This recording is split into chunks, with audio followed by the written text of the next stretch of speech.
Matt Gray is here on the Blaze Radio Network. And so are you. Thanks for being here. Welcome. 888-900-3393. Keith thinks the world is on fire. By the way, welcome back, Keith. Thank you. From your fabulous. Was it a fabulous vacation? It sure was. Yeah? Sure was. Good. I went all over the place, man. Colorado, North Carolina. I bet it was it cooler in Colorado, or were they having a heat wave? Oh, bro. It's 44 degrees when you wake up in the mountains. Oh, wow. Kidding me? That's nice. Kidding me? I can't wait for that weather to come back. Yeah, it'll be here for all of 2 weeks. Yeah, Just got to wait till December. All right. Then we'll get there. Yeah, I told you when we were getting ready to do the show today, I said, I think that the world is in a bad place. That's the first I'm hearing of it. And that's what I was afraid of. That's why I brought it up. Because I didn't know if you were following along. First I'm hearing of it. Mm-hmm. Why weren't we told that something was going wrong in the world? It just sneaks up on you, you know? I guess it does. It's not a fun place right now. All right. Yeah, we got so much on the apocalypse today, but we're going to make it fun. And good. I thought we'd start with... Can I just start by bragging about my Cougars over the weekend? They just had a tremendous football game. Beat South Florida 50-21.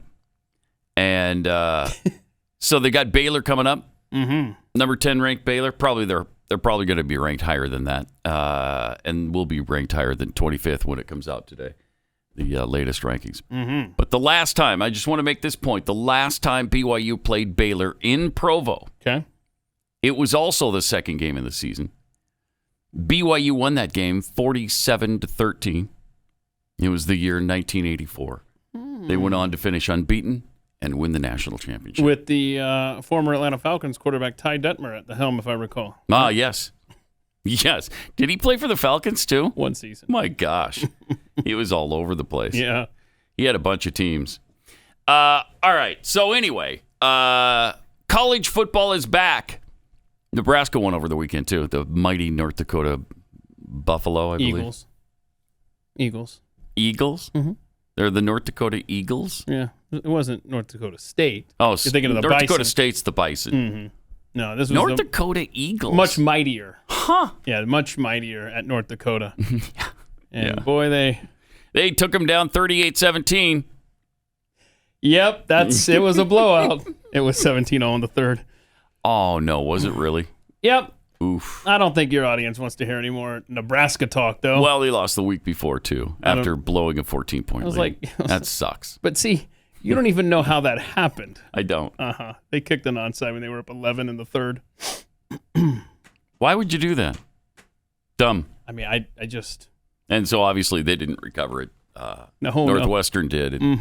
Gave them really good field position. That was 10 days ago, Pat. Why are we talking about that? That's ancient history. Thank you. Ancient, stinking history. All right, let's talk about our evil commander-in-chief. Somebody got a really clear photo of him during that speech last week. Some of them were a little blurry. In fact, a lot of them were. But we were able to clean up the haziness in the photos and really show you a clear picture. With that new telescope thing, right? Of who this guy is. Oh, there we go. There it is. The Emperor Joe. Mm-hmm. Yep. What does that say? The Republic will be... Oh, you can say it. You got the voice. You do the Emperor voice, right? Yeah. Well, sort of. The Republic will be reorganized into the First Galactic Empire for a safe and secure society. That's right. I believe it's this. Yeah. Oh. Secure. There it is. Society. That was the speech last week. Sure was. And they applauded just like Natalie Portman notices. Right about now. This is how liberty dies. Mm-hmm. With thunderous applause. Yeah. How would you even set up... I know you guys probably covered this at length on Friday, but why would you even set up that kind of dark, evil background? So weird. It's incredible. I don't know. And it was sending a message, especially with the Marine standing there. This is... Like I told you before the show, I had to quickly explain to you, the world's in a bad place. Yeah. And I wish I'd been better prepared to, deal with that. But yeah, I'm sorry to drop it on bam, you there. Yeah, hit me right before the show. Yeah. So weird. I don't know what's next, but I don't like it. Whatever it is. No, because they're setting us up. He's still assailing American citizens. Did it again yesterday. The more hatred for the Trumpies, he called them. The middle class built America, he said. Everybody knows that. But unions built the middle class. Okay, as he's sucking up to the unions and their massive amounts of money. Because they're going to need it. Yeah. So he did that on Labor Day, right? Yes. That was the that was the one bone that President Grover Cleveland threw to the communist-infiltrated labor unions in America back in the late 1800s. Gave them Labor Day. And so now, did you see this? I don't understand this, that labor unions right now are more popular today than they've ever been. I did see that. What? Yeah. How is that? I think we mentioned that briefly, maybe on Friday. I don't know how that's possible. It's just maybe because we don't hear about them that much, and so they're thinking, well, labor unions, yeah, okay. I don't know. It's incredible. But yesterday, Biden said that the GOP are full of anger, violence, hate, and division. Oh, my gosh.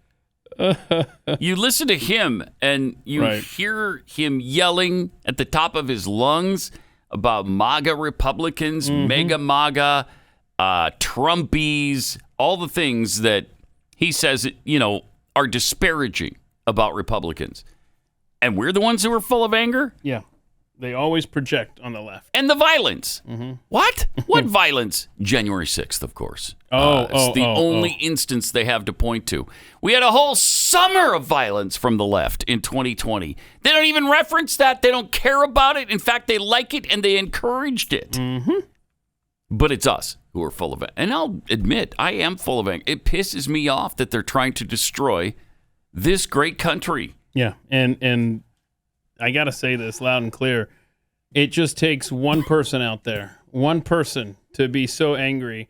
Someone with nothing to lose does something stupid, and then you're going to see a crackdown like you haven't even imagined. Well, that's true. So please keep your head about you. Yeah. But I'm telling you, man, these evil Marxists, these speechwriters that animate this empty suit, this dementia-riddled, decrepit, American-hating buffoon adjectives. Yeah.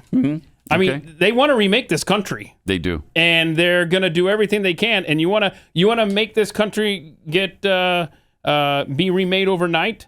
Then do something stupid.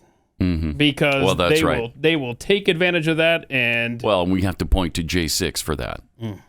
For the shining example of what happens when we do the wrong thing on the right. Somebody gets out of line, starts a riot in the Capitol building, and we paid the price every single day since. Yeah, and the people that transgressed on January 6th, they are still behind bars. And they're awaiting trial in so many cases. Yeah.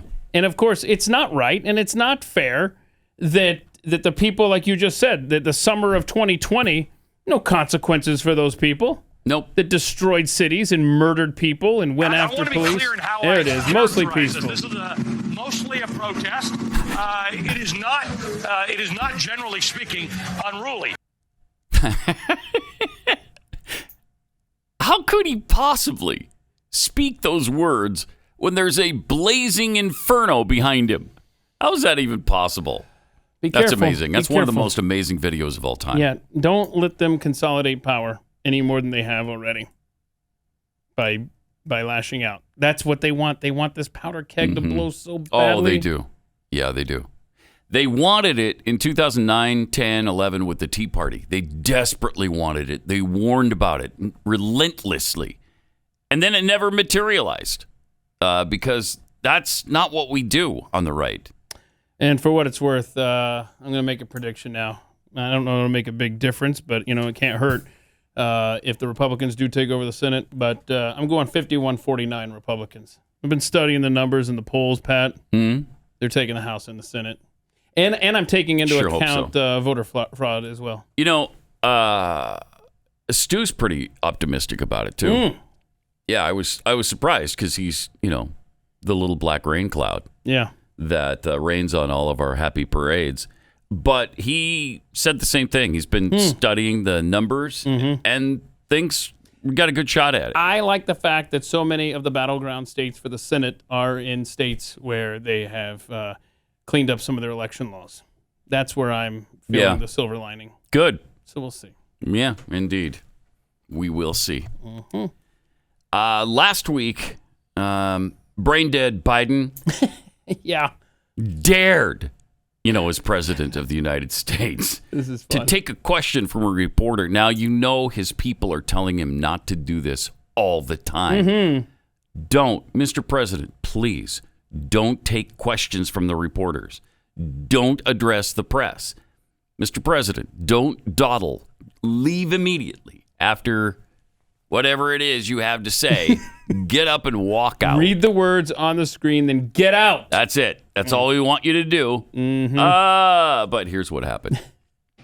Everybody thought anything would go. Thank you so much, Mr. President. Oh, I'm sorry. I took control. I shouldn't do that. Look at that. I'm not allowed to do that. Go ahead. Yeah, he's not allowed to do that. And have the rest of the conversation close friends. Thank you all so much. Look at that. And they don't let him. They Nope. don't let him answer a question. They don't let her ask it. That's a disgrace. I mean, he was so nervous. Oh, my So he does his little mumbles, right? He finishes his words, like you said. And then he points at a reporter, right? And then he looks over here at the handlers. He's like, he realizes he's in trouble. Oh, I'm not supposed to do that. I'm not supposed to take control. I mean, those are the words he just used. I'm not supposed to take control. Not supposed to do that. And then, like you said, the handlers start talking over the reporter. Let's go. Come on, people. They warned me I wouldn't get my pudding allotment. Oh, he didn't. I guarantee you he did not get dessert after that. No pudding today. Nope, you screwed up, old man. He was legitimately frightened. Yeah. At what he had just done. I'm not supposed to do that. I'm not supposed to take control. Really pay attention. Play this again and really pay attention to his reaction here. It's amazing. Everybody thought anything would go. What? Thank you so much, Mr. President. Oh, I'm sorry. I'm sorry. I took control. I shouldn't do that. I'm not allowed to do that. Go ahead. You I tell think me. we're going to go ahead and have the rest of the conversation close friends. So thank you all so much. He's gone, too. Look at him. Looking around. Blank stare. Doesn't know what the hell he's doing, where he is, what his name is. He has no idea. That's incredible. Do you think you're the president of the United States, bro? No. It's all the Marxists that are typing the words into your teleprompter. They're in charge, man. Don't you dare try to take control of this press conference. If it's not, don't you dare. Here's a rule of thumb. Can you remember this, Mr. Dementia? If it's not on the screen, you don't say it. That's what they're telling him. If it's not on the card, you don't do it. Yep. And he probably can't remember that. Well, he can't remember it. And also, he still thinks he's at the top of his game. He thinks he's, I don't know, clever, witty, smart. I don't know what he thinks, but he believes he can do these things. But they keep telling him, no, you run into trouble every single time. Stop it. Stop taking questions. Another fun fact where he has spent 41% of his days in office. He's been on vacation. 41%? 41% of the days the man has been in power. Now, that's not enough for the Marxists that are actually animating him. They wish he were gone 95% of the time. Yeah. And just around to, sign their executive orders that are destroying this country. Wow, that's incredible. 41%. Did they compare that to, say, Trump or Obama? I didn't see. Yeah. Be interesting to know. I'll look that up. 888-900-3393. But he is an angry, compromised mentally old man. I would say more than just mentally compromised. China, Russia. Yeah. 5 Times August, whose music we've featured several times before. He's a friend of the show, friend of the Blaze, John Andrasic. pointed out something over the weekend. Thursday night, Joe, of course, tweeted out, Donald Trump and MAGA Republicans are a threat to the very soul of the country. Then the next day, a reporter asked, do you consider all Trump supporters to be a threat to the country? And Biden said, I don't consider any Trump supporter to be a threat to the country. See, he didn't know. That's not what you said. Yeah, he didn't know what his handlers had typed on social media. So there you go. The complete opposite of what the tweet said. And, of course, everybody, we played his words. We played a lot of his words over and over and over and over again. He assailed Trump supporters. The MAGA Republicans, that's his big thing now. MAGA Republicans are a threat to democracy. MAGA Republicans this and MAGA Republicans that. Mm-hmm. He thinks he's really stumbled on to a really clever and big-time insult. It's the winning formula for November, they think. They do think that. Yeah, I think at least he believes it. I don't know if others in the Democrat Party do. And, of course, the media is all about painting half of Americans as Nazis. They don't mind that. Here's MSNBC doing it. Chapter which is leading us into the election, this fight for the soul of our country, the fight for the soul of democracy. We are watching right now a very radical and extreme Republican Party mirror what we have seen in other places like Nazi Germany, like other places like the Bolsheviks. We have seen this playbook before. We have seen a ruling party Gotta be kidding try me. to use things like propaganda, a ruling try party to silence the free press, try to restrict what women can do. What the hell are you talking about? Before, and it always Pause it for a second. What do you mean the ruling party? They're in the minority. I know. They've got no power whatsoever. The Republicans have zero power right now. The ruling party is Democrats. They've got the executive. They have the House. They have the Senate. So they got Congress and they have the executive branch. But Republicans are the ruling party? Fascinating. Mm-hmm. This guy doesn't even know what year it is. Yeah, it's been some time since they had the majority. Wow, these people are insane. They're just insane. They can't even get straight who's in power here. This is why, it's so bizarre when he's talking about MAGA Republicans bringing down democracy. MAGA Republicans, in fact, he said, was it yesterday or over the weekend? He said that they're trying to end Social Security, or as he calls it, so secured. So they're trying to end Social Security. Who? Show me that. The ruling party. The ruling party. The Republicans. Yeah. Duh. Yeah. I've not seen one Republican even bring up Social Security, let alone suggest it end. No Republican would ever try to end Social Security. They have tried to reform it a little bit, but they wouldn't end it. In fact, they gave that option, was it, I don't know, in the 2000s sometime. Maybe Bush was still in office. Oh, yeah. Yeah, you just won re-election. Yeah. Yeah. And they suggested, hey, how about we privatize it? If you want, you can take control of your Social Security account. Or you can keep it the way you want it. Or the way you have it right now. You can either stay in this system or you can go with option number 2, which is just to enhance it a little bit, and you take control of it if you think you can do that. Mm-hmm. And they went nuts over that. I recall George Bush, after getting reelected, it might have been the next day, he said, I have political capital and I intend on spending it. And that's what he spent it on, and it got nowhere. Yeah, absolutely nowhere. Despite that the fact that they were the ruling party at the time, I think it's just a case of Americans just. We've been so conditioned to have the government do everything for us that they can't possibly fathom a world where they can make their own decisions for them. Yeah, and this was played out in 2004 with Social Security.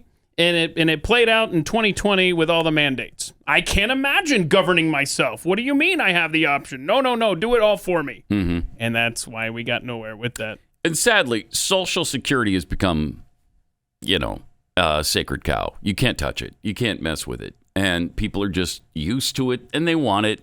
Even Republicans want it. So, okay, that's where we are now. So as a result of that, no Republicans ever suggest ending it. They know that'd be the death knell for their campaign. Just wait until the checks stop coming. Yeah. And that will happen soon. Yeah, because that'll happen soon. Especially even faster now, since we're printing up checks that end up in Ukraine. Yes. We've raided that supposedly sacred fund so many times. And it can't keep up with the fact that Americans are getting older, staying alive longer, and, withdrawing their Social Security benefits. And it's just not there anymore. So, yeah, they're not trying to end Social Security. Let me tell you about Tommy John underwear. Labor Day. Hopefully you had a good time over the weekend grilling burgers, and it was not so steamy, or maybe it was steamy because you don't have Tommy John underwear. For underwear that can handle the heat, you need Tommy John.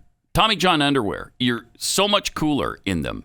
And they fit so much better and don't ride up, and it's such comfortable fabric. It should be illegal how comfortable it is. It's yes.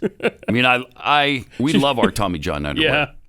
Yeah. Tommy John doesn't have customers; they have fanatics. Because when you buy it and you experience it, you turn into a fanatic. With over 17 million pairs sold, people love their Tommy John underwear and loungewear. So comfortable. So it looks so great. You could wear it to the store if you wanted to. Just I absolutely love this stuff. You'll become a Tommy John fanatic as well. There's no risk because you're covered with Tommy John's best pair you'll ever wear, or it's free guarantee. So shop Tommy John's big sale right now through today. So you have until today to take advantage of their Labor Day sale. Tommy John underwear. Going to make you feel that much better. TommyJohn.com/unleashed. Save 25% site-wide. 25% off site-wide right now at TommyJohn.com/unleashed. See the site for details.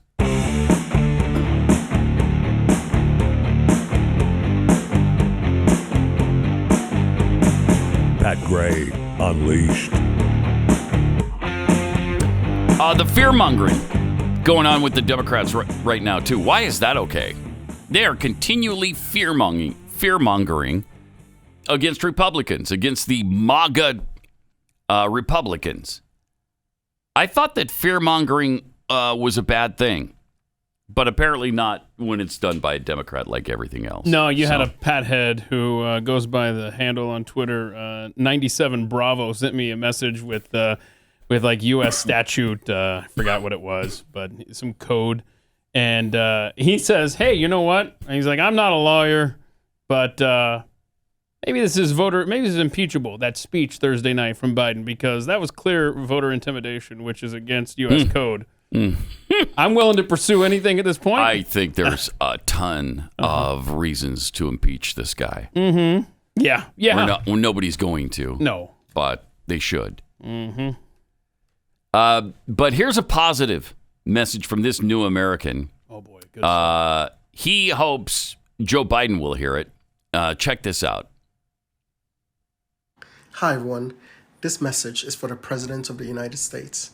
So if you know someone close to him, please tag them so they can bring this to his attention. My name is Alma Ohiniopari. I'm a person of faith, a husband of 16 years, and a father of 4 wonderful children. I am also an immigrant to the United States of America. I came here at the age of 19, full of hope, optimism, and a willingness to do what was necessary to achieve the American dream. After 18 years of waiting and hoping, I was finally granted the privilege of becoming an American citizen in 2021. Today, I am a proud American, a law-abiding patriot, and a man willing to defend the principles and values that made America great and brought people like me here. Mr. President, I am also a conservative Republican, or what you have recently labeled a MAGA Republican. Over the last few days, you have looked into the camera and called me and millions of other people like me extremists. You have told me and my children that we don't matter to you because of our beliefs. Your spokespeople and the media have labeled us dangerous, full of hate, and a threat to democracy. You went as far as to suggest that we would not stand a chance against the government's F-15s in defending our country from tyranny.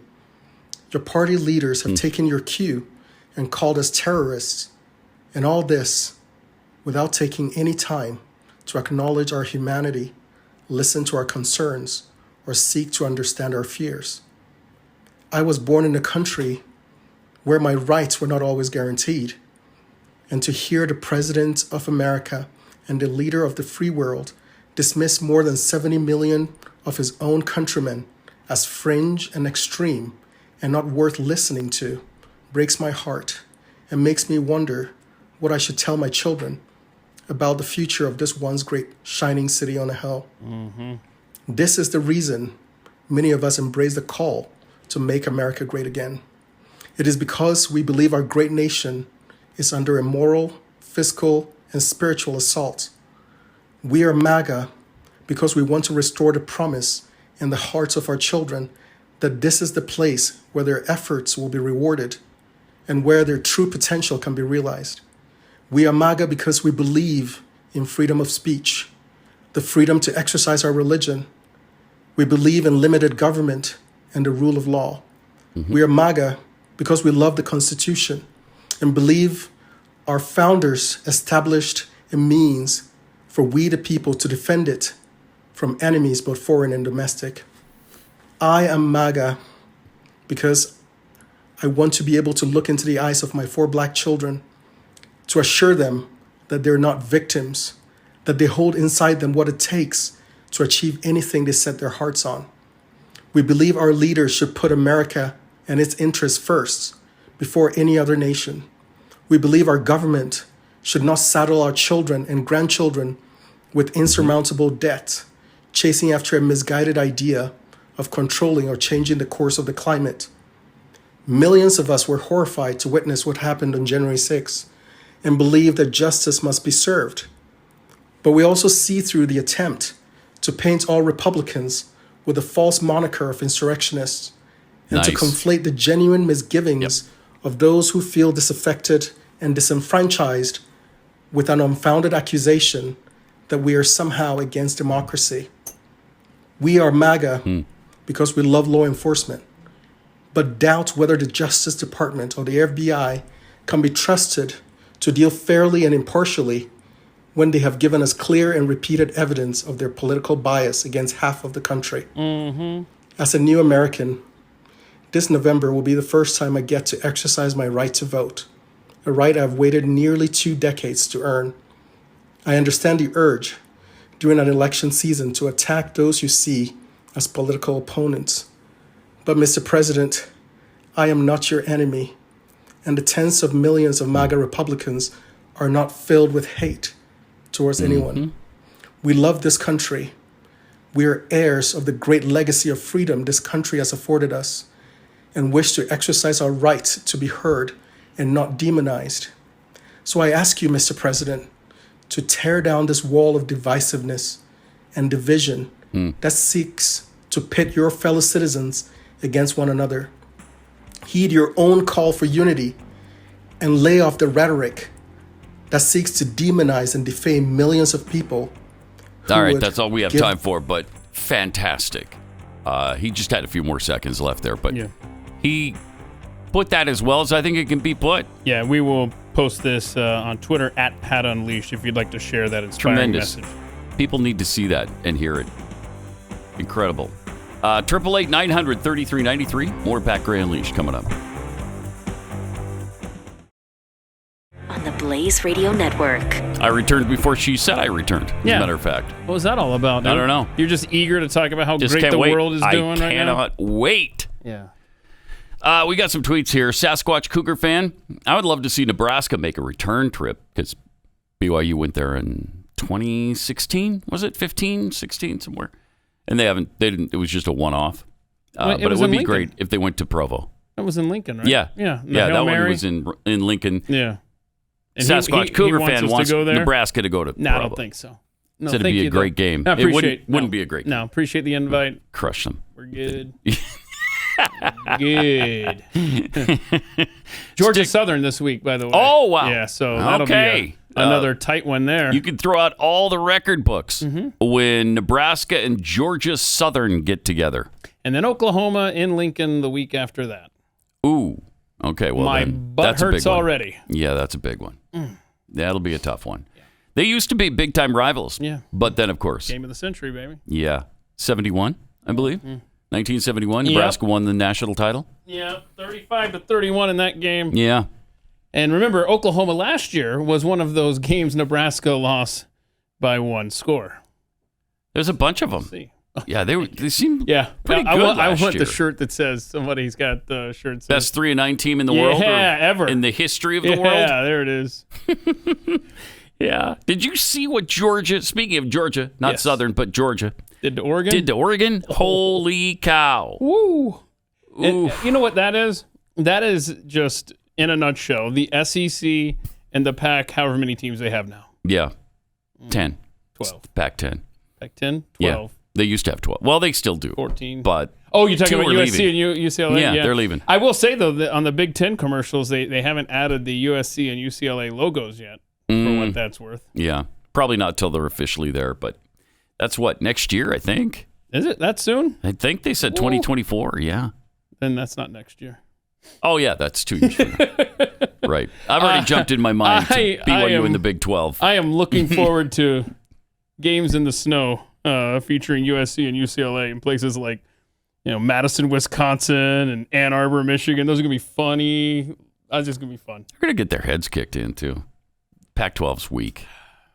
All right. The Pickled Squirrel tweets, if Stu Does America is the little black rain cloud, what does that make Glenn Beck? A level 10 tsunami? Yes. Yes. Yes. Bad Engineer tweets, this is the only country in the world where promoting the greatness of your own country is a bad thing. Is that the truth? Sure is. Yeah. Do they jump all over Brits for saying, hey, Great Britain is a great country? No. Nobody does that. It's interesting, isn't it? Mm-hmm. Fascinating. But Americans, of course, super excited to vote for Joe Biden again. They can't wait. They can't wait.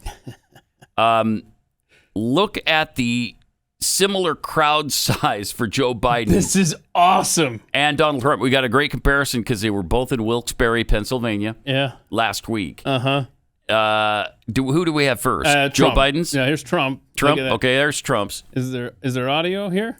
Oof. With the crowd? Look at this. Wow. Yeah. Completely filled a basketball arena. I mean, that thing is packed. Wow. To the gills. Then anything else? Wait, what's this? And then... You realize that? What? Oh, what's it? Point is, What's the point? we ask so much of you. So much of you. 30 people? I'm not. Oh, my gosh. Okay, Trump. Gigantic crowd. So basically, Sold out arena. the same crowd. But within a few. Yeah. It was the same. It was the same thing, right? You couldn't even tell the difference in the. But the guy who had nobody there, he got 81 million votes. Don't forget that. Most votes in the history of the world. 81 million. So, yeah, he's super popular. People love him. Absolutely love him. How could you not be excited to vote for about Mr. Brain Dead? Yeah. Yeah. Yeah, you got to be psyched. Can't wait till 2024 when I can vote for this guy again. And dare I say, some votes have probably already been tallied for Joe. People are so excited. They can't wait. It's quite possible, yes. Wow. And besides Donald Trump, the GOP has some rock stars that are running across the country. Yeah, you don't see this on the left. You don't see this in the Democratic Party. Not at all. Ron DeSantis, of course, is a rock star. Mm-hmm. But Kari Lake, who's a former news anchor in Phoenix, was a very popular one. And I think she worked there for quite a few years. She was asked about the 2020 election by a reporter over the weekend. And here's what she had to say. Run for governor now, right? Yeah. Yes, she runs for governor of Arizona, obviously. I can't hear you. Sorry. You said you feel like Joe Biden is dividing the country, but do you feel like Donald Trump is doing the same by falsely telling people? Is Donald Trump dividing the country by talking about the 2020? Divide the country. Questioning an election where there are obviously problems is dividing the country. Since when can we not ask questions about our elections? So good. As a journalist for many years, I was a journalist after 2016, and I distinctly remember many people just like you asking a lot of questions about the 2016 election results. And nobody tried to shut you up. Thank you. Nobody tried to tell Hillary Clinton to shut up. Nobody tried to tell Kamala Harris when she was questioning the legitimacy of these electronic voting machines to stop. We have freedom of speech in this country, and you of all people should appreciate that. You're supposedly a journalist. You should appreciate that. So I don't see how asking questions about an election where there are many problems is dividing a country. What I do see dividing a country is shutting people down, censoring people, canceling people, trying to destroy people's lives when they do ask questions. Last I heard, we still have the Constitution. It's hanging by a thread, thanks to some of the work some people in this area have done. But we're going to save that Constitution, and we're going to bring back freedom of speech. And maybe someday you'll thank us for that. Man! Maybe someday you'll thank us for that. I mean, that's brilliant. That's the definitive way to handle that BS. And she was calm. Her tone was perfect. She's a good candidate. She's attractive. She's smart. She's well-spoken. She's got pretty good policies from what I've seen. She should win in a landslide. Now, maybe closer than I'd like, but I think she's up right now, right? I think she's ahead in the polls. But she's definitely an up-and-coming star in the Republican Party. What a great answer. Yeah. Jeez. She was ready for that, for sure. And she's not reading it from a teleprompter, by the way. No. So she's trailing 46-44. Is she really? Jeez, but that's the unbelievable. gap is narrowing, Pat. Wow. How in the world could she be trailing? Wow. And her opponent will not debate her. There's another situation where this is a gubernatorial race, but the Democrat won't have anything to do with debating her because she knows she'd get crushed, just like in Pennsylvania, where Mehmet Oz is trying desperately to get John Fetterman to debate him in the Senate race, and Fetterman won't. And Fetterman's people keep saying, well, it depends on his well-being. It depends on his recovery from his stroke. Look, if he can't so much as debate his opponent, he can't fill a Senate seat. For 6 years. Come on. That's outrageous. Fetterman leading Oz 48-40 at this point. Oh, my gosh. And that gap not narrowing. Oh, that's incredible. Kind of been steady for... It's incredible. Yeah, it's been like 8 to 10 points for a while, right? Yeah. Yeah, since... I mean, the guy was practically dead. He still can't speak.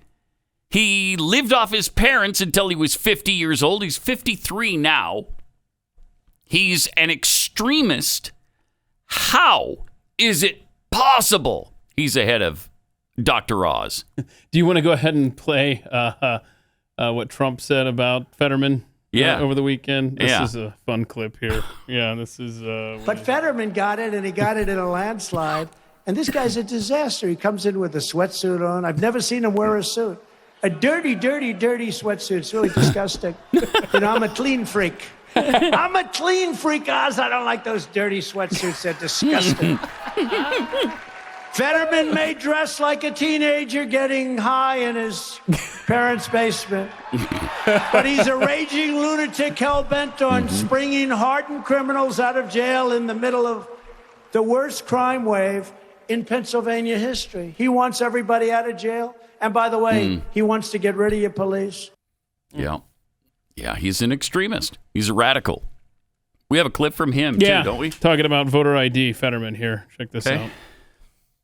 And these other states that the right to vote is being suppressed, it's being curtailed, it's being shaved off. In my own state, they are going to attempt to pass a constitutional amendment, making sure that universal voting ID for every time you vote not just when you sign up to vote, but every time you vote, because they understand that at any given time, there's tens of thousands of Pennsylvanians who typically are on the poorer side and are people of color that are less likely to have their ID at any one given time. No, they understand that could shave true. up to anywhere. No, racist. Poor people and minorities have IDs. Do you know any minority who doesn't have a driver's license? I don't know of one. Strangest argument. It is. And they keep getting away with it. Yeah. It's a racist stance. Wait, why wouldn't minorities have ID? Do they drive? Yeah, they do. Yes, they do. And they're also in favor of showing your ID at the voting booth. Yeah, we've seen by about this. 80%. We've seen this in polls. We've seen this in videos. Yep. It is the biggest issue that they keep going down the wrong track on that I think we see in politics right now, because all people want you to have to show your ID at the voting booth. It's just not that hard, and it's not too much to ask that you prove that you are who you say you are, so we can check it off and you can't vote again. How about that? They literally have no counter argument to this. None. They really don't. They really don't. It's just racist because they're less likely to have ID. No, they're not. No, they're not. It was nice to see Fetterman in a coat. It was a winter coat there. It's getting chilly up north. But it was a hoodie still, wasn't it? Well, no, I don't know if it was a hoodie, but now every time I watch a clip of Fetterman speak, I'm going to be looking for like the pit stains on his sweatshirt, thanks to Donald Trump. Got that imagery in my head, and I hope that sticks with Pennsylvania voters. I don't care. I don't care why you choose to not vote for Fetterman. Just don't vote for him. Oh, yeah, he's so a radical, bad. like you said, man. Yeah, so bad. And you know, every time Oz mentions the fact that he still can't speak at times, although he seemed fine there, seemed better than Biden there. Oh, okay. I see where you're setting the bar. So, I mean, you got the president of the United States who speaks worse than that. I think you just made Fetterman's whole case there. I think so. But every time Oz brings it up, yeah, Fetterman's campaign is like, how dare you assail a man's health? Well, yeah, he wants a job in the U.S. Senate. Doesn't Pennsylvania deserve a senator who probably won't die in the next 6 years? Well, when you say it like that. I mean, come on. They need a functioning, healthy, vibrant senator. Mm-hmm. Not one who, is in real trouble health-wise. It doesn't make any sense. Nothing does. Yeah, at this point. That's the problem. Nothing does. Biden was in Wisconsin yesterday where he was speaking. I'm not sure in what language he was speaking, though. Check this out. We beat Farmer this year. Ooh. We beat Farmer this year. Wow, what an and angry. it matters. Yeah. We're going to change people's lives. Oh, he is. Okay, there's that. Just an angry man. But he goes back and forth. He's either crazy angry like that, or he's completely clueless and out to lunch. And here he is trying to pronounce, reduce the deficit or something. Listen to this.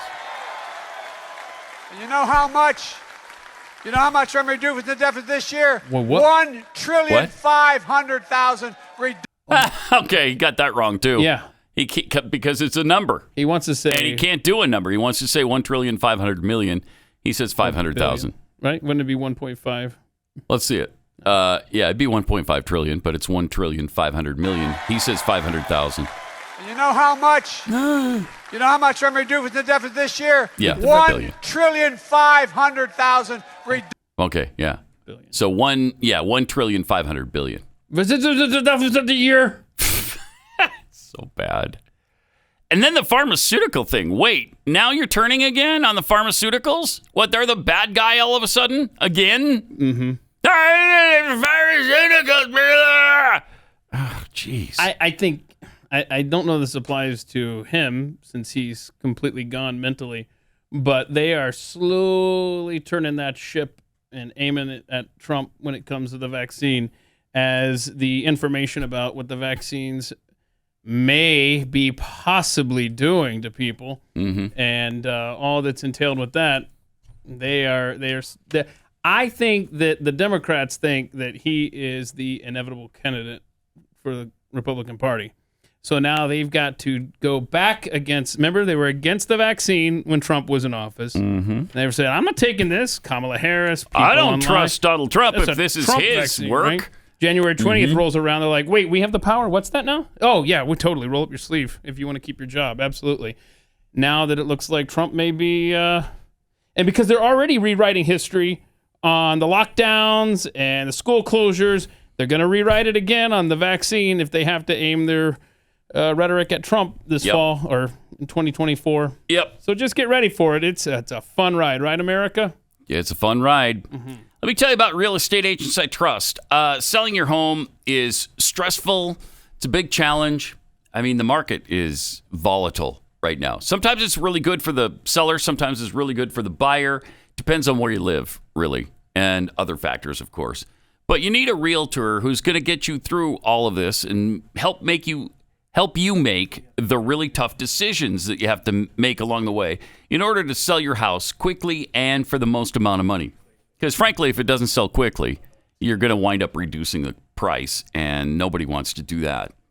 Ask Glenn about that. He had that situation in 2011. So that's why he created, in fact, Real Estate Agents I Trust. This is his company. His team has fully vetted these agents to make sure they're the best you can possibly get in your area. They'll help you through the entire selling process or the purchasing process, too, if that's what you're doing. Maybe you're doing both because you're relocating. Real Estate Agents I Trust. The name says it all. realestateagentsitrust.com. Pat Gray is here on the Blaze Radio Network. Great to have you with us. Thanks for being here. 888-900-3393. Also at Pat Unleashed on Twitter. Amazing over the weekend. I think it was it on Friday when South Carolina canceled a home and home series, which means we'll play in Provo and we'll play in South Carolina. The University of South Carolina canceled a series with BYU because Women's basketball. Yeah, a women's basketball game. Wasn't even volleyball. But because of what didn't happen at the volleyball game or match. Pretty amazing. Pretty amazing. Over a hoax, by the way. Something that didn't happen. There's no evidence of it. Everybody's reviewed the game tape. Nobody screamed any racial slur against any player from Duke. Madness. If you don't, maybe you haven't heard about it, but supposedly somebody yelled a racial slur during a volleyball match between BYU and Duke. But there's no tape. But nobody can back that up. Nobody verified it. It just didn't happen. It just didn't happen. So again, South Carolina decides all of a sudden they're not even involved in this. They just happen to have two basketball games coming up with BYU's women's basketball team. And they canceled them. Yeah, they're running scared. It's just not appropriate at this time to really get involved. And really, let's just say for a minute that it did happen. Let's just say somebody yelled a racial slur. What do you want from BYU over this? It was a fan. It wasn't even a student fan. It was just a random fan from Provo. And it's not like the school sponsored an anti-black event in the Smith Fieldhouse. It's not like they said, hey, you know what? Everybody start yelling racial slurs at this person, okay? Also, just giving them the premise that it really did happen. As soon as they were informed of this perceived problem, BYU positioned police officers behind the Duke bench and at each end of the arena to try to catch anybody who was screaming racial slurs during her serve or any time during the volleyball game.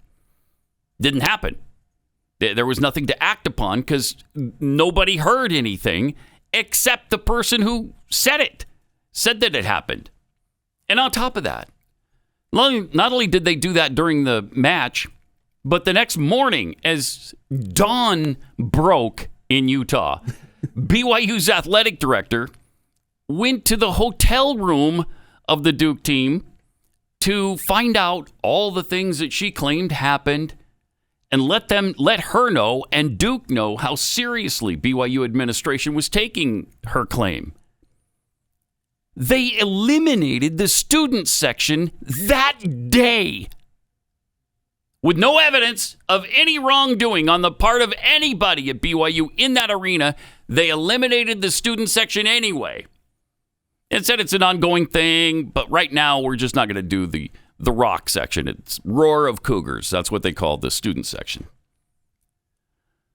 I mean, it's bizarre. So even if it did happen, BYU did everything. What else would you want them to do? Yeah, every BYU fan should boycott going to BYU games until they put the student section back in. Yeah, I'm hopeful they'll do that soon because it's clear it didn't happen. And, I know you're trying to be valiant and take your lumps and, not say anything disparaging about the girl who claims all of this. And that's fine, but you can't take the blame for something you didn't do. And some stupid attention whore university has to jump in and make weird, meaningless moves at BYU's expense and say, oh, we're not going to play you guys because you're racists. And isn't it interesting that the school making all this noise is South Carolina, the first state to secede from the Union over slavery and trying to keep it going? Wow. Fascinating to me. Wow. We're playing that card? Yeah, I am. Since they're playing a non-existent card. No kidding. I'm going to play a real one from 160 years ago. And if any university should be sensitive to racial hoaxes, it should be South Carolina. It should be Duke. And Duke. Duke lacrosse, ring a bell, anyone? Oh, my gosh. My goodness. You might want to press the pause button for just a second and gather some facts. No, we don't learn lessons in this country. It's a great freaking point. Ugh. I just, whatever, man. I mean, if you talk Duke lacrosse, you still have the taint of that hoax as well. You still have that. Something that, again, didn't happen. And now they're doing it to somebody else. Wow. I mean, it's crazy. Yep. What a bizarre situation it is. Because the girl in question who claims that this happened is the only one in the arena that heard it. And she says she clearly heard it every time. Wow, that's weird. How did that happen? And then the sacrificial handicap guy. Oh, yeah. Gets the boot from BYU.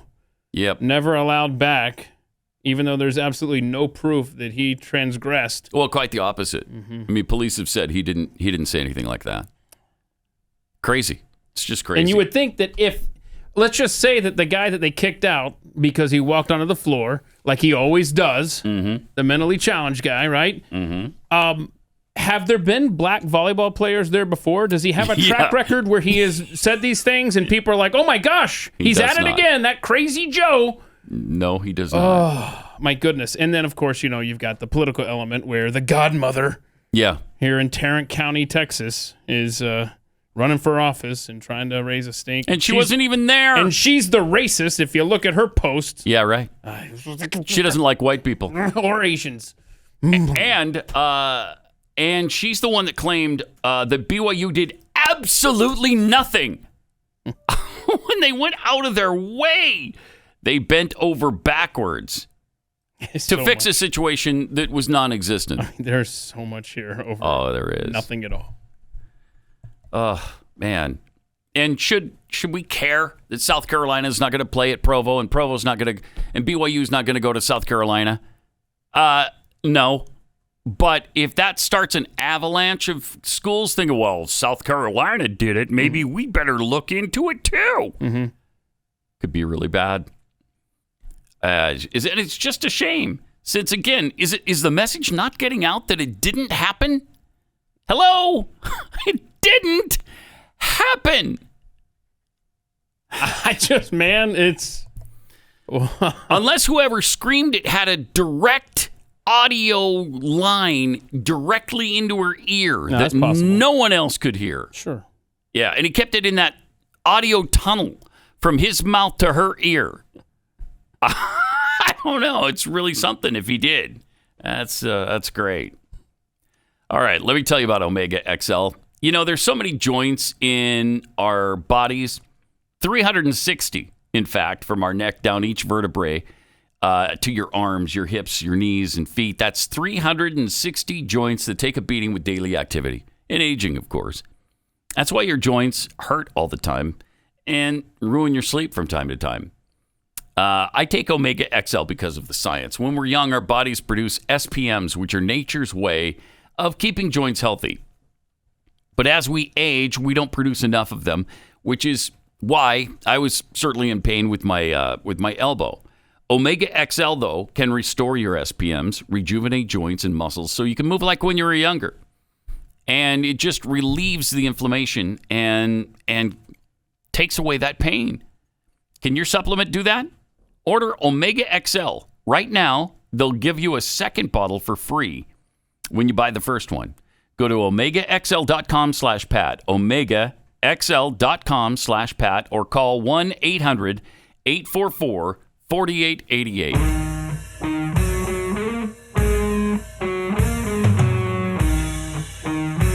Pat Gray Unleashed. Couple of tweets here. OG Thor tweets, try to figure out Keith's sports fandom. He roots for Nebraska, Atlanta, and Edmonton. Doesn't seem to be any geographical connection there. Well, I guess if you want my story, you'll have to be a faithful listener at themikeshow.com. And I'll tell you all about it. Fill them in. Yeah. Okay. It comes up quite a bit. Good. But all of it makes sense if you just go to atthemikeshow.com. The end. We are all V tweets. That's the truth. Kari Lake has rocketed herself to a possible VP nod for Trump. If she wins, leave her in Arizona would be my preference, but I'd understand asking her either way. Yeah. That's interesting. That is very interesting. Mm-hmm. From Dan Stahl, Fetterman is ahead in the polls because of Philadelphia and Pittsburgh. The rest of the state thinks he's a moron. Well, he is a moron. So the rest of the state is right. Yeah. Can we just build walls around the cities now? Can we just keep that contagion put in all of these places? Mm-hmm. Just. And you really do. You have to write the big cities off now, pretty much.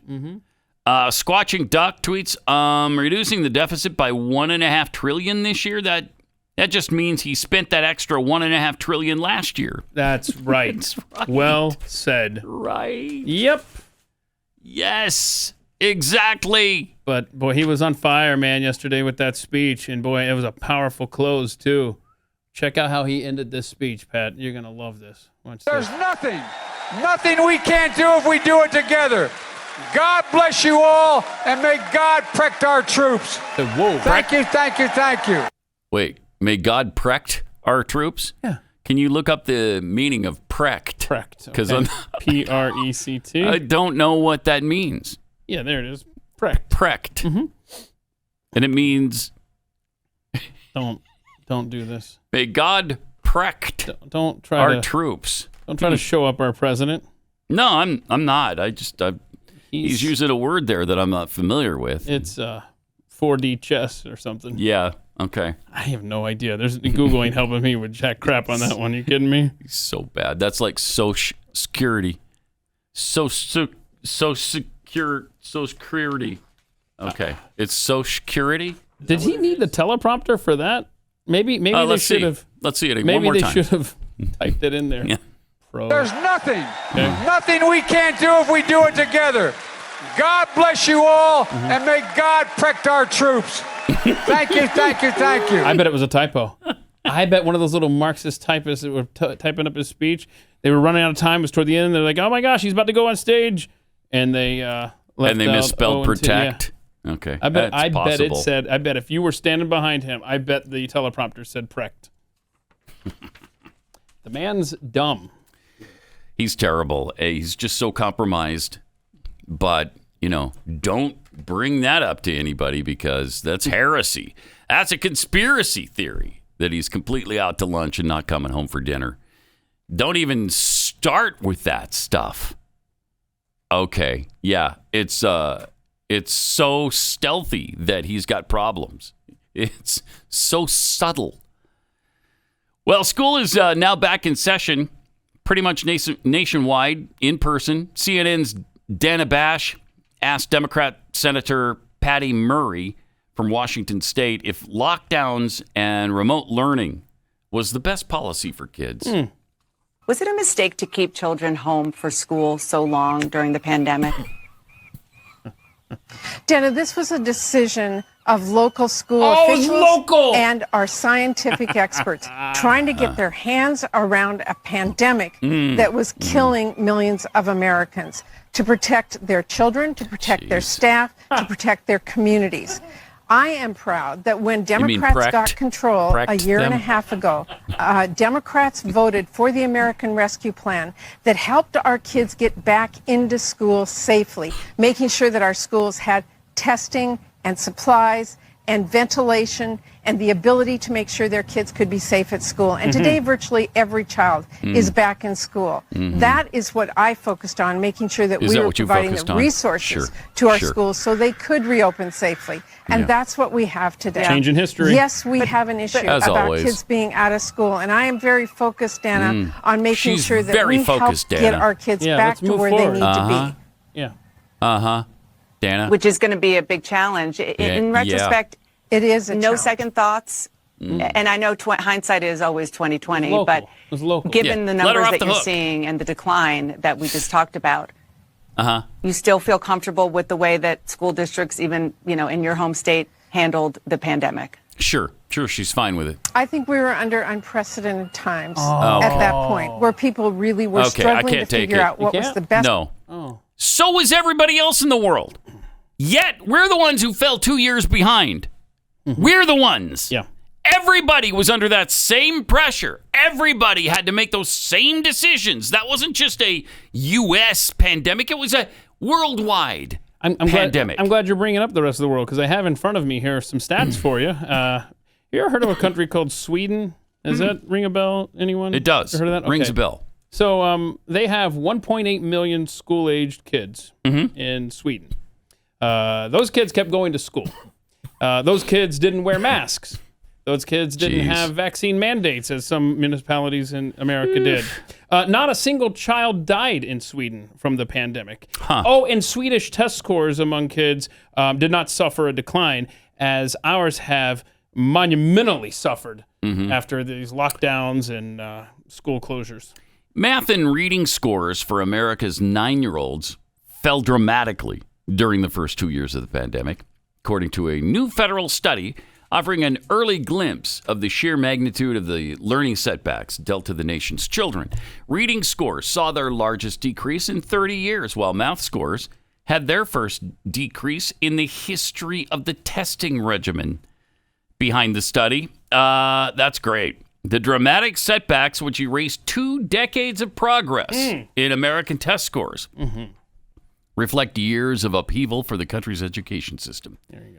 Schools shut down for months at a time amid COVID-19 outbreaks. Of course, many children spent a year or more learning from home. Sometimes it was almost 2 years. Yeah. And don't forget, a lot of these places wouldn't even let you back in. I know Los Angeles, New Orleans. Remember, D.C. took another Trump judge, to step in and say, these kids can go to school if they don't have the vaccine. So stop. I'm telling you, issue by issue, Democrats like Patty Murray are going to try to change history and spin this. But look, it was unprecedented times in these crazy municipalities and these local school districts. I don't know where they were getting those crazy thoughts that we should keep the kids from going to school. It wasn't me. It wasn't my party saying it. It wasn't my president saying it. Actually, it was. No, it was a local. No, it was a local. It was the local people that were taking their cues from local stuff. No. For the most part, it was led by the Fed, as it always is. Federal government led the way, telling everybody that, hey, they had to be safe. We had to protect the children, the most vulnerable among us, which they're not. They were the least vulnerable to this particular disease. By the way, coming up on Pat Gray Overtime today, we have a lot to say on COVID-19 vaccine related to things that are going on. Yeah. You can go to blazetv.com/Pat and subscribe. Oh, I've been there. And then you get access to Overtime, all kinds of things. All right. blazetv.com/Pat. I think if you use the promo code Pat, well, try it because I think it's still worth $10 off. Pat10 promo code. Save 10. Yeah, right there. Just type in random words until you save a lot of money. That's what I do at some of these websites. Yeah, okay. Save $10 with promo code Pat. I think it automatically applies it by going to that. Oh, does it? When you go to /Pat? Yeah. Okay. Pretty sure. So things are bad here in the U.S., but get this from Britain. UK pubs must hike the price of the pint. That's just a big thing of beer, right? Mm-hmm. You charge about $5 for it. Well, £5 for it, which is a little more than $5. It's a heavy beer. Yeah. No wonder people buy light beer. Now they're going to, in order to break even or make any kind of money at all, £20 is what they need to charge this winter. Whoa, hey. Ooh-wee. No, thank you. Wow. Wait a minute. Hold on a second. Oklahoma City Airport, Will Rogers Airport, I'm looking at you. Charge $11 for a beer at that airport. You're saying it's going to be a bargain now to get a beer at an airport? Yes. Well, compared to what they want to charge in the UK. That's how much their prices have gone up, though. In order to make ends meet, this story included a pub that has been in existence for 1,200 years. What? Continuously. And now 1,200 years, and they're in danger of going out of business this winter because they'd have to set their pint price at $15 to $20 per. And this is what happens when you let the World Economic Forum run the planet. Which, by the way, this new prime minister, somebody just posted something earlier today. Yeah, she's a Klaus Schwab disciple. Oh. So that's neat. Is she really? She went to the World Economic Forum. Oh, that's interesting. All right, good. All right, let me tell you about Rough Greens. If you're a dog owner, you know how important it is to give your dog the best nutrition you possibly can to help keep them active and happy and healthy. Keep that tail wagging. Rough Greens is a dog food supplement. So it's not the dog food. It's just something you put on top of your dog's food, and it puts back into your dog's food all the vitamins and minerals and the probiotics and antioxidants that are burned out in the process of sterilizing your dog's food. So they get all the nutrients that are missing, and they love this stuff. My dog would not eat her food until we put the Rough Greens on top of it. So most dogs are like that, but there are some who've turned their nose up at it. Keith's dogs in particular. They're the only ones I know of, but it does happen. They're weird. So Rough Greens wants to make sure your dog's going to love it, so they're willing to part with a small bag for free. They're going to send you a free bag. All you have to do is pay for the shipping. Go to roughgreens.com and get this small bag for your dog to try out. Roughgreens.com, RUFFgreens.com, or call 1-833-783-3364 or roughgreens.com. Pat Gray Unleashed. And welcome. 888-900-3393. Number to call to get in touch with us. We're going to share what Emmanuel Macron is doing in France. He's got some great things, some great messages for the French people. Things are bad here, but it's Europe. still worse in Europe. It's tenuous. Europe's going to hell. I don't know what Europe is more upset about right now, the cost of living or the fact that so much of their money is going to Ukraine. Yeah, that. They are marching in the streets on multiple fronts there in Europe, and they should be doing it here too. They're also realizing what we have been saying all along about this climate change nonsense and how badly that's going to impact society. Yeah. The elites don't care. They want it that way. You'll own nothing and you'll be happy, right? Right. And that's what those are the policies they're pursuing, especially in Europe. And we just did it here too. We passed the big climate change bill. All right. More coming up. If it's good enough for them, is it good enough for you? Now back to Pat Gray Unleashed. No, you look like an idiot. That's true.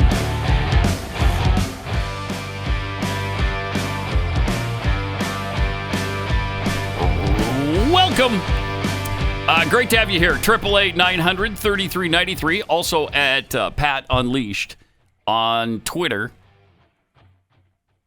In France, Emmanuel Macron had a message for the French people. They got something coming here. Stinking French. The Frenchies. What we are living through is a time of great upheaval. Upheaval. Firstly, because we are witnessing, and not just since this summer, but over the past few years, the end of what we might have seen as abundance. And for those who enjoyed it, there it is again. It is also the end of a carefree time. Our freedom, the liberty to which we have grown accustomed to in our lives, has a price, and sometimes when we have to defend it, we have to make certain sacrifices as we fight to defend it. Man, they are selling this Ukraine war, aren't they? Well, I think they're telling us that it's the end of abundance. Yeah. How many times have we heard that? We heard that last week from some other European douchebag. And now Macron telling us it's the end of abundance. Well, for you, not for him. Yeah, no, he's out on his jet ski and still doing the things he always did and does. Energy prices 30 times higher in France than the 5-year average. End of abundance. 30 times higher is all? Yeah. That's not bad. Yeah, that's not bad at all, right? Yeah. No. Germans. Stop your belly aching, cheese. Yeah, Germans on track to pay $3,000 a month for a 2,500 square foot home this winter. Oh. That's good, right? And you're saying that's a lot? They are lighting candles in Italy and turning out the lights because of a 500% increase in energy bills there. Trump tried to warn Europe of what was coming. He did, and they scoffed at him. They laughed at him. Mm-hmm. Remember the German thing? Oh, yes, He's telling Germany, hey, you better stop relying on Russia and all of their oil because they could cut that off at any time. And they're sure. Shut up, Orange Man. Shut up, Orange Man. Yeah, it was fun waving your Ukrainian flag when the temperature was warm, wasn't it, Germany? Not going to be so nice now. It's not just Britain and France, but it's really all of Europe. In the Czech Republic, citizens are demanding the government resign. It's the whole government. I'm telling you, man, they're in the streets. And a couple of people turned out. Look at this. This is amazing. Yep. Wow.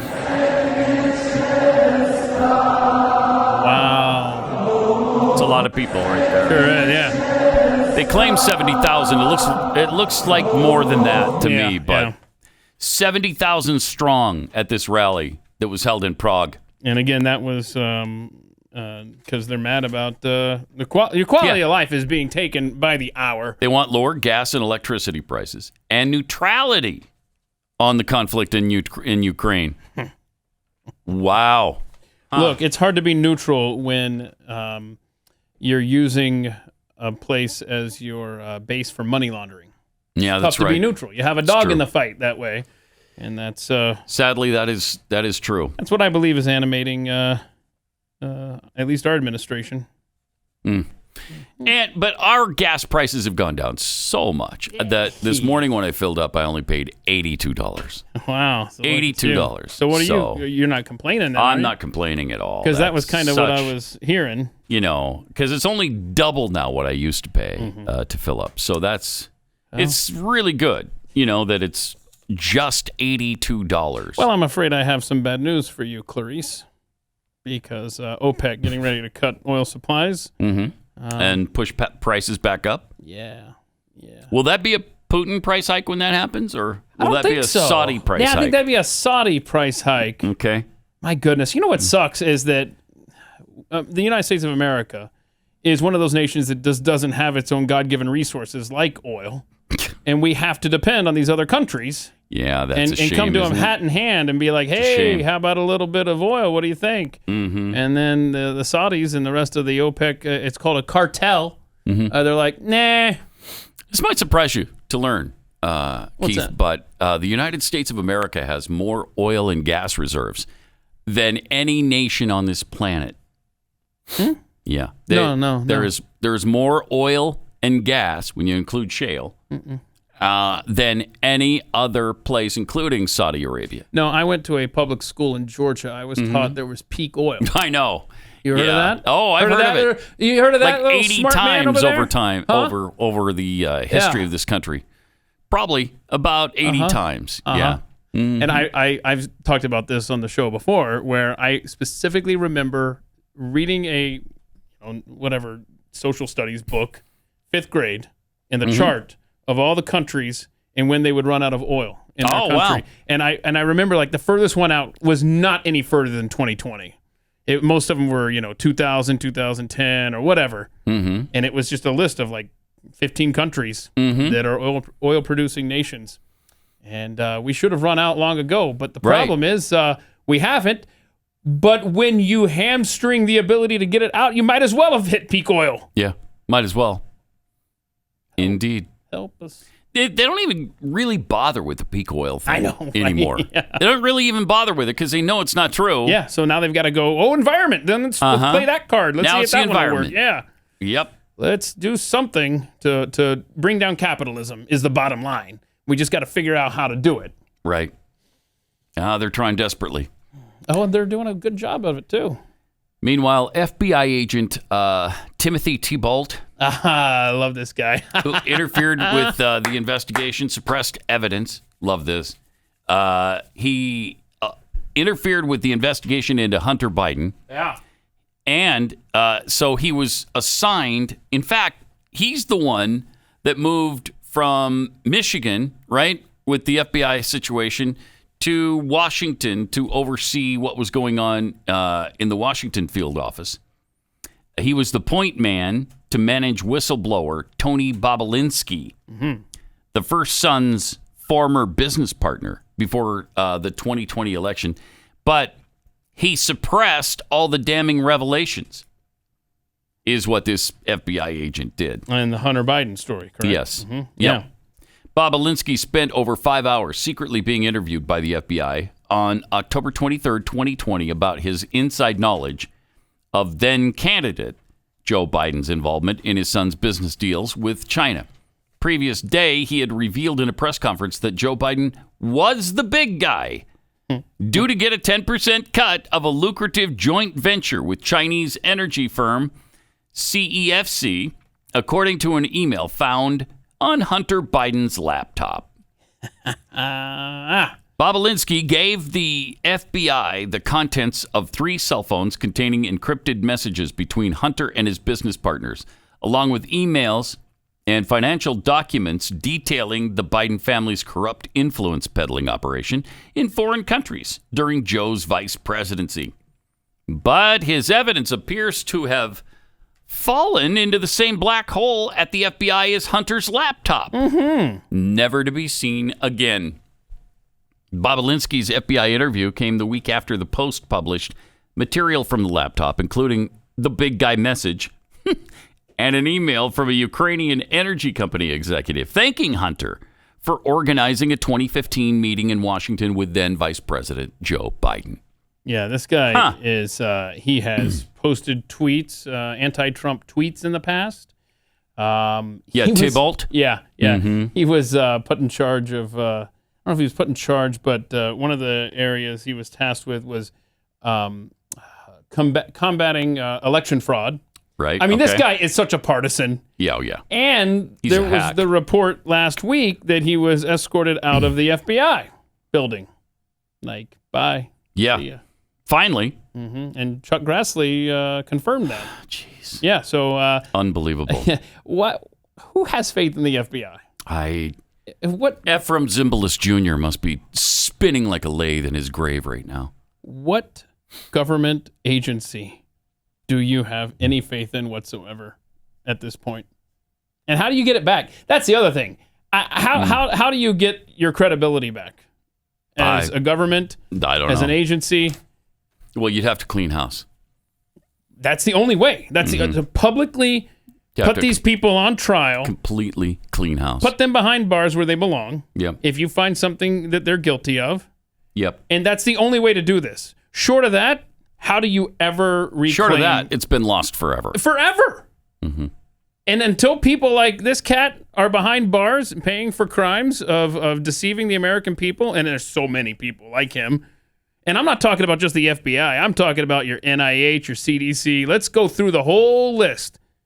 Until those people pay for these crimes that they've committed against this country, you never get that back. And you're just living in dangerous times then. Mm-hmm. Because we're enemies of the state, right? Right. You and me sitting here today. Oh, yeah. Absolutely we are. And people listening to this show, good times. Good times. That's all I got. It's a good way to wrap it up. Yeah, because I don't want to challenge the dump button in there this morning. I'm first day back.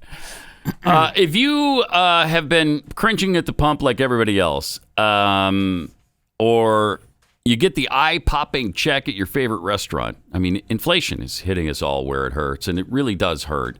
That's why I started using Upside. Upside is this incredible app that I found a few months ago. For anybody who buys gas, groceries, or dines out, which is virtually all of us, with every purchase, I'm earning cash back thanks to Upside. It's so great because to get started, you just download the free Upside app in the App Store or Google Play. Use my promo code PAT and you'll get $5 or more cash back on your first purchase of $10 or more. Next, you claim an offer for whatever you're buying on Upside, and it will tell you all the places where you can save a bunch of money, like 11 cents a gallon on gas or $3 on food or whatever the case may be. You just go there, buy the product, and get the cash back. It's fantastic. In comparison to credit card rewards or loyalty programs, you can earn 3 times more cash back with Upside. So, download the free Upside app and use the promo code PAT to get $5 or more cash back on your first purchase of $10 or more. That's $5 or more cash back on your first purchase of $10 or more using the promo code PAT.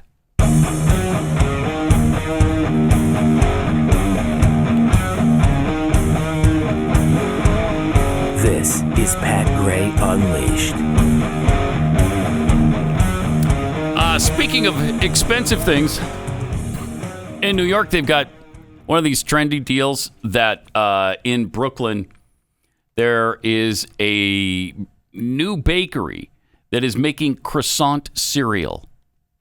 It's little teeny croissants, and they put them in cereal boxes. They only sell 4 or 5 of them a day, but they're $50 each. What? Hold on a second. Are they pieces of cereal that are shaped like? No, they're actual mini croissants that these bakers bake, and then they put them. They put them in cinnamon and sugar, and then into the cereal box. Can I use my last time out, Mr. Official? So, have you ever? Because I've never done this, but I'm just gonna assume here. Let's say you have a bowl of milk in front of you, and a croissant, right? What happens if you dip the croissant into the milk? It gets soggy. Yeah, so what the hell's this? What is this? Well, they say these stay surprisingly crunchy for a while. So, I don't think I'd pay $50 for a box of cereal, though. No, well, $50. Give it a few more months and you may not have a choice of any cereal. That's true. This is dumb. But I guess people line up like half an hour before the place even opens early in the morning, and there's a line down the street for it. New York, man. New York. What? How? Crazy. I don't get that at all. I know. And where do they get the money? Well, from your paycheck. Yes. Is where they get the money to go and buy $50 box of cereal. That's stupid. It is stupid. Man.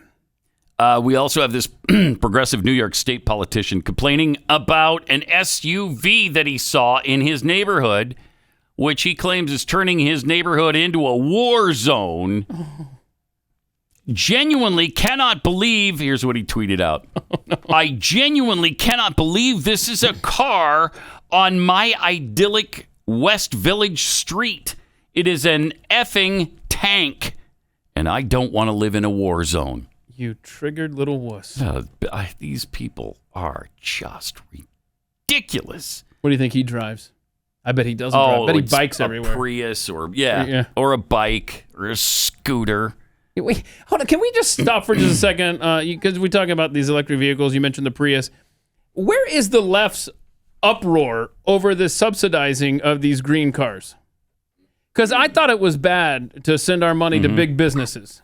That's what the left has always told us. Remember, they used to be against big pharma. They used to be against corporate welfare. But they're totally fine with this. I don't. What is with this sea change on the left? I guess because it's electric, and that's the be-all and end-all to them. They don't think any further than, well, it's an electric vehicle. It doesn't use gas. No, but do you know the process to make that car? Do you know how environmentally unsound that car is from start? And then there's, a grace period in the middle where it might be a little bit better. That's even debatable. But at the end of its life, it's going to be way worse than a gas-powered car. What are you going to do with that battery? Yeah, your lithium. Where's that going to end up, right? What are you going to do with it? Where is it going? Into a landfill somewhere? Well, we already know where the little windmill blades end up. They get buried by a bulldozer in the middle of Wyoming because they're not biodegradable. Yeah, it's not nuclear waste anymore because we have very few nuclear-powered plants. It's now wind turbine waste. Did you see that the last nuclear power plant in California set to go offline? And Newsom realizing we can't keep this state powered as it is. Let's keep that just a little longer here. Really? Even him? They are insane. Oh, they are. And they don't look past tomorrow unless it's the destruction of America. Then they'll look past that. Mm-hmm. They can see out in that horizon.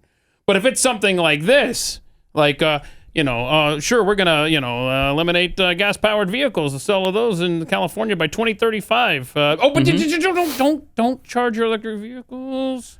We don't have the energy for that, y'all. Right? Was it from 4 to 9? Yeah, it was. I think time of day. Yeah. When they don't want you charging your electric vehicle. Wait, you told me to get this thing. Now I can't charge it? I mean, the world is insane. Help! You wouldn't have believed any of this stuff a few years ago. Mm-hmm. California lawmakers also passed legislation establishing a council with the power to raise fast food minimum wages for certain residents. Here we go.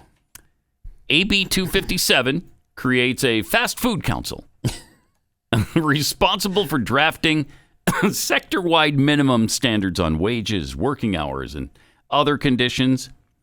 The legislation, backed by the powerful Service Employees International Union, or SEIU, applies only to restaurants with 100 or more establishments across the U.S. Yeah, so it could be as high as $22 per hour. Yeah, if you're fast food California. So that's not going to be a problem for these restaurants. $22 an hour? Sure, that's fine. Why not $50 an hour? Why not 100? I mean, if 22 is good, wouldn't 100 be a lot better? Almost 5 times better? I'm telling you, I've always said there should be no minimum wage. Because what ends up happening is you're going to go to your fast food place and you're going to be like, whoa, $15 for a Big Mac? What are you talking about? Yeah. Well, if you want fries, it's 20. Yeah. Oh, well, that's a value meal. Mm-hmm. I don't do those. I'll just take a water, please. No, I mean, again, this goes back to the whole electric car talk we just had and the no power in California to keep those charged. Yep. Do they look at the consequences? Do they say, no, oh, wait a minute? No, they don't. And they never look at the unintended consequences. And you, never. The customer, you're worthless because it's going to get passed on to you. Mm-hmm. Who do you think is going to end up paying for this minimum wage hike? It's not going to be the corporations. It's going to be you. Oh. Yeah, this is great, too. Thousands of XL customers were locked out of their thermostats during an energy emergency last week, with temperatures climbing into the 90s last Tuesday, which is why... Colorado. So Tony Tallarico tried to crank up his air conditioning at his partner's Arvada home. Okay. So Arvada, California. Colorado. Right. He said, it was 90 out, and it was right during the peak period. Hold on, it was hot. This feels like Eric Adams complaining about the border crisis in Texas up in his city. It does feel like that a little bit. He's like, man, it was 90 degrees. Was it? Let me tell you about 109 degrees that we hit here in Dallas in July. Anyway, and so people are saying, look, they'll lock you out of your thermostat. You can't lock us out of our thermostats? Right. Well, yeah, we can. Yeah. Because you bought that stupid thing. Yeah, so, you signed up for this stupid thing. And read, Pat, in that story, what the trade-off was to allow this electric company to control your thermostat. I cannot believe people would sign up for this. Thousands were locked out. Let's see. XL confirmed that 22,000 customers who had signed up for the Colorado AC Rewards program were locked out of their smart thermostats for hours. Okay. It's a voluntary program. Voluntary, yep. Let's For now. remember that this is something that customers choose to be a part of based on the incentives. Uh-huh. So the incentive is they get a $100 credit for enrolling in the program and $25 a year. Okay, there you go. So you get $100 up front and $25 every year. Whoa! To sweat your you-know-what's off in your house. $25 a year? So that's... These people deserve to be locked out of the thermostat. Almost, $2 a month? Nice. That's a sweet deal, right? That's a sweet deal. And don't spend $100 in one place. That's a lot of incentive right there. No, you're not really going to give me $2 a month on this, are you? Now, it's voluntary right now. Yeah, but just you wait. Mandatory soon. Right? It's a nudge, shove, shoot. Yes. Jeez. So anyway, there you go. So I guess, again, you didn't look far enough down the road and thought it could get hot here. Mm-hmm. And it did. Mm-hmm. I mean, once in a while it's going to. Even in Colorado, it's going to get hot from time to time. It happens. It happens in Montana. It happens in Alaska. I mean, hot to them is 70 or 80. By the way. But still. I was looking up here to see how hot we got here in Dallas because I printed up some interesting stats, and it was 109. Got there July 18th, 19th, and 20th here, okay? But listen to these facts about Dallas's summer. Bear with me, y'all. Okay. Before August 21st, we had the 23rd driest summer in Texas. And the meteorological summer is June, July, August, okay? Mm-hmm. But with that one rainfall, it ended up being our 9th wettest. Oh, my gosh. Summer. Jeez. So there you go. That's a fun fact there. 9th wettest August, I mean. Okay. It seems like that one rainfall, though, kind of threw us back into a normal cycle again. Exactly. Okay, so 100-degree days, 47 of them here in Dallas, 6th most ever. And our average temperature... 88.2 degrees, so it was the 4th hottest summer. Just so you know, 1980 should have been the hottest. Yeah. Well, how is 1980 hotter than 2022? How is that possible? Yeah. With global warming, climate change. I thought it was getting worse. The climate's changed. Yeah. Every week it's We're hotter and hotter. We're experiencing hotter summers every year. Shouldn't that have been the trajectory? Yeah. Yes, it should. Somehow they can't explain that though. Well, it's not going to get consistently hotter every day. It's still going to go up and down. Feels like there's a word for this, Pat. It starts with a W. What is it? Weather? Is it called weather? Yeah, that's the word. Yeah. You got it. Nice. All right. We'll see you on Overtime and back here tomorrow. Pat Gray, only on the Blaze Radio Network.